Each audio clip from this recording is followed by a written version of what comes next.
जब जनता में और कार्यकर्ता में मैसेज है कि लोजपा भाजपा एक ही है, पार्टी का निबंधन जो भी हो। भाजपा जिंदाबाद, लोजपा भाजपा जिंदाबाद, नरेंद्र मोदी जिंदाबाद, पासवान जिंदाबाद। बिहार ही नहीं, राष्ट्रीय राजनीति के दिग्गज नेता रहे रामविलास पासवान का निधन हो गया है।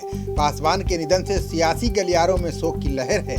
बिहार विधानसभा चुनाव की वोटिंग से पहले पासवान का निधन एलजेपी के लिए बड़ा झटका कहा जा सकता है।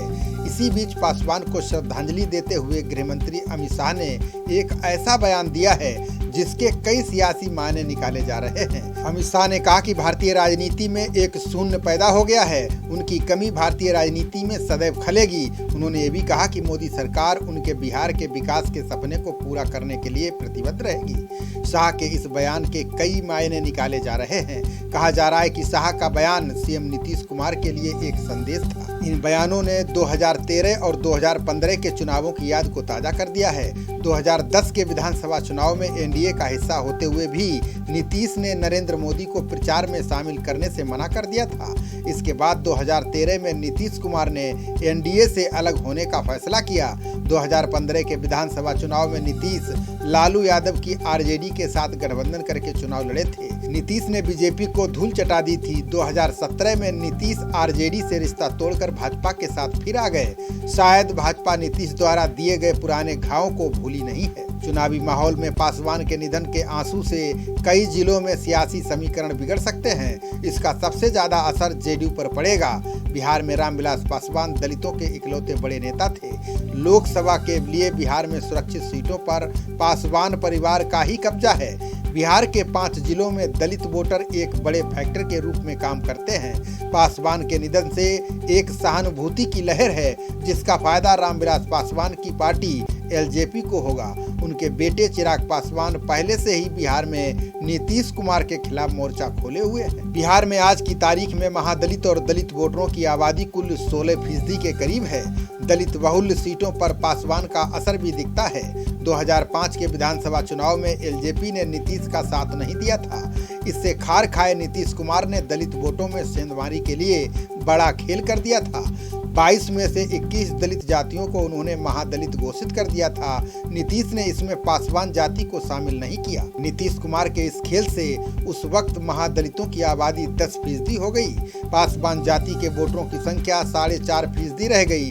2009 के लोकसभा चुनाव में नीतीश कुमार के इस मास्टर स्ट्रोक का असर पासवान पर दिखा।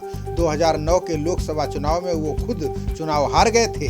2014 में पासवान एनडीए में आ गए। नीतीश कुमार उस समय अलग हो गए थे।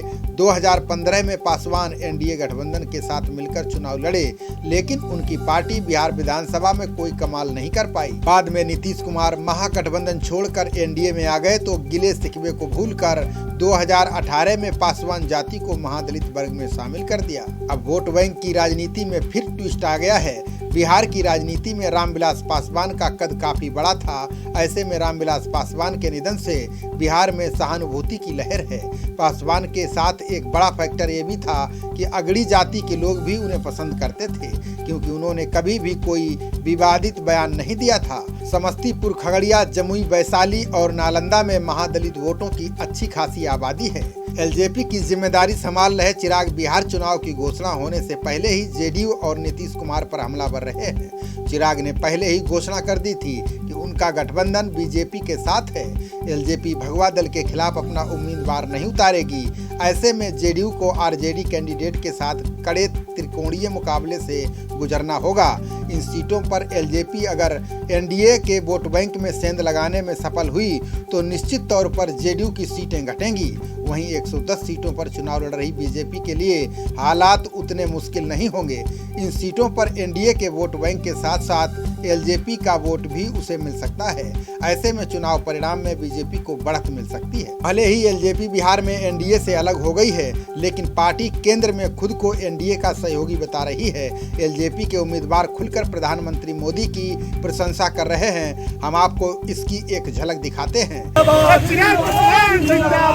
भाजपा जिंदाबाद, लोजपा भाजपा जिंदाबाद, नरेंद्र मोदी जिंदाबाद। चिराग पासवान जिंदाबाद, रमेश चौरसिया जिंदाबाद, नरेंद्र मोदी जिंदाबाद, लोजपा भाजपा जिंदाबाद, भाजपा लोजपा जिंदाबाद, मोदी जिंदाबाद, नरेंद्र मोदी जिंदाबाद, चिराग पासवान जिंदाबाद। वीडियो में दिख रहे नेताजी भाजपा छोड़कर लोक जनशक्ति पार्टी का दामन थामने वाले राजेंद्र सिंह हैं। इन्होंने रोहतास जिले की सबसे हॉट सीट मानी जाने वाली दिनारा विधानसभा से अपना नामांकन दाखिल किया। उन्होंने नामांकन के बाद पीएम नरेंद्र मोदी का जमकर गुणगान किया। उन्होंने कहा कि लोक जनशक्ति पार्टी और भाजपा केंद्र सरकार में शामिल है। दोनों केंद्र की तमाम योजनाओं को धरातल पर उतारने के लिए काम कर रहे हैं। ऐसे में जनता उनके साथ है। एलजेपी के प्रत्याशियों के बयानों को सुनकर साफ समझा जा सकता है कि अंदर खाने क्या चल रहा है। आप खुद सुनिए क्या कहते हैं एलजेपी के उम्मीदवार राजेंद्र सिंह। सची मैंने 37 साल भारतीय जनता पार्टी और विचारधारा की सेवा की है और मैं एक सामान्य कार्यकर्ता के रूप में काम करते हुए यहाँ तक हमको पार्टी ने पहुँचाया है और आज भी हमारे देश के यशस्वी प्रधानमंत्री जिस तरह से देश में विकास कर रहे हैं, गांव गरीब की सेवा के लिए जिस तरह से वो काम कर रहे हैं, निश्चित रूप से भारत के उत्थान में उनका बहुत बड़ा योगदान है और आगे भी वो कर रहे हैं।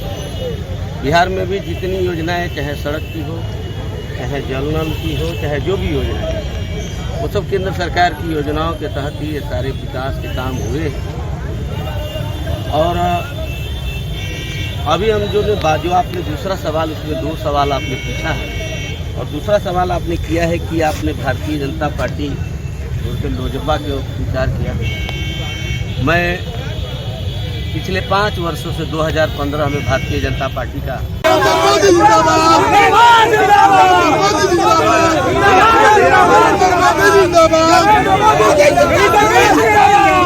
कुछ ऐसे ही नेता रामेश्वर चौरसिया हैं जो भाजपा छोड़कर एलजेपी में आए हैं, लेकिन नामांकन के दौरान रामेश्वर चौरसिया पीएम मोदी जिंदाबाद के नारे लगाना नहीं भूले। जरा सुनिए चौरसिया का मोदी प्रेम। जब जनता में और कार्यकर्ता में मैसेज है कि लोजपा भाजपा एक ही है, पार्टी के गठबंधन जो भी हो, खरे खा के मुख्यमंत्री हैं, 15 साल में जो नहीं कर पाए अब दुहाई दे रहे हैं और जनता में उनकी साथ बिल्कुल गिर चुकी है। क्योंकि आज देखिए भ्रष्टाचार का आलम यह है कि आप किसी ऑफिस में चले जाइए, भ्रष्टाचार पहले भी था। जब मैं 2000 में जीता था तो हमारे यहाँ एक सीओ थी, तो वो 100 रुपया तहसील थी दाखिल खारिज में। मैंने बोला क्यों गरीबों से पैसा लेते हो किसानों से, उसने बंद कर दिया। उसका अधिकारी लेता था पब्लिकली लगा करके, क्या जनता दरबार में करता था। आज चले जाइए दाखिल खारिज में, हम तो सुनते 5-5 हज़ार लगता है। कौन इसके लिए जिम्मेवार है? क्या कर रहे हैं मुख्यमंत्री? उनको समझ में नहीं आ रहा है। गाँव में दारू पिचा रहे हैं। क्या मुख्यमंत्री नाटक किए हुए हैं कि हमने दारू बंद कर दिया? अरे देश के बिहार के खजाने को आपने लुटा दिया, ब्लैक मार्केटियर कर दिया, माफिया को आपने पोस्ट लिया। अब कौन माफिया, कौन दारू बेचता है? सबसे पहले दारू में कौन पकड़ा गया था? जेडीयू का जिला अध्यक्ष, उनके गृह क्षेत्र का। क्या उस पर कार्रवाई हुई? इनके नौटंकी के चलते हम लोगों को ये मजबूरन आना पड़ा है, क्योंकि जनता और कार्यकर्ता ये मान चुकी है कि बीजेपी और एलजेपी एक ही है। सर, एलजेपी खबरों का सिलसिला जारी रहेगा। देखते रहिए जनप्रवाद। नमस्कार।